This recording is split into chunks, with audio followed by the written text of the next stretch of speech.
તો ભાઈઓ આ છે ગુરુ શિખર અને ગુરુ શિખર ઉપર તમે આવો છો તો આવો નજારો જોવા મળશે અને એની સાથે સાથે મિત્રો અમારી જોડે તો રીંછ આવી ગયું હતું અને ભાઈ રીંછને જોઈને અમે બધા લોકો ગભરાઈ ગયા હતા કેમ કે એટલું ખતરનાક હતું.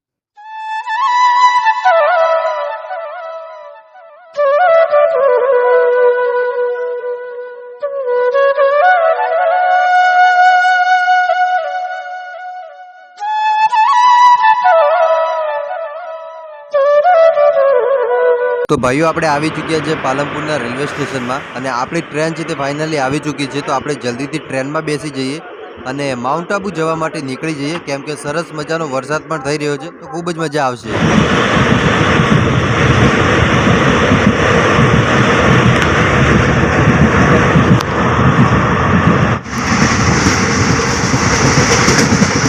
ભાઈઓ આપણે નીચેથી હવે માઉન્ટ આબુ ઉપર ચડવા લાગ્યા છીએ કેમ કે નીચે એ માટે વિડીયો નથી ઉતાર્યો કેમ કે ભાઈઓ ત્યાંથી બસ નીકળી જતી હતી એટલે તરત આપણે બેસી ગયા બસની અંદર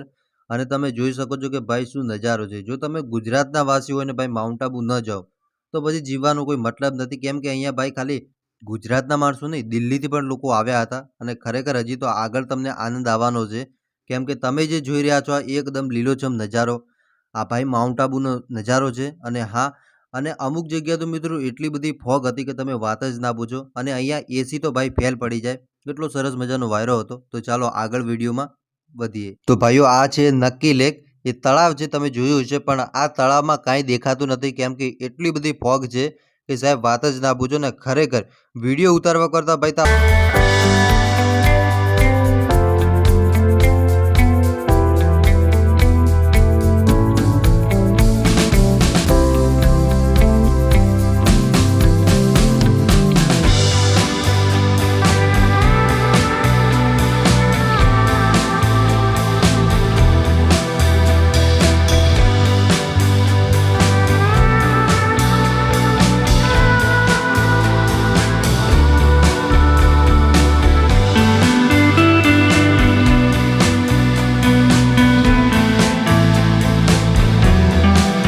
આપણે ફાઇનલી ગુરુ શિખર પહોંચી ગયા છીએ. જો તમે ગુરુ શિખર આવો છો તો તમને આ રીતનો નજારો જોવા મળશે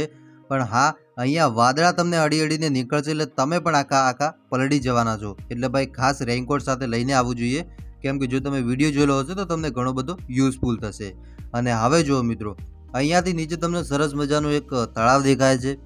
એની સાથે સાથે આજુબાજુના નજારા દેખાય છે સરસ મજાનો ઠંડો ઠંડો વાયરો ચાલી રહ્યો હોય છે અને એની વચ્ચે ભાઈ મજા જ આખી અલગ હોય છે.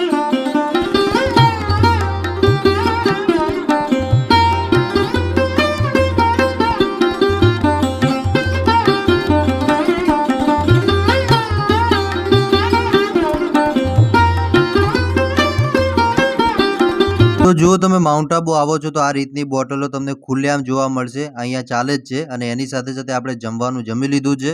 અને હવે આપણે પાછા ભાઈ નીકળી જવાના છીએ આપણે ઘર તરફ અને અહીંયા ભાઈ જમવાનું બોગસ હતું.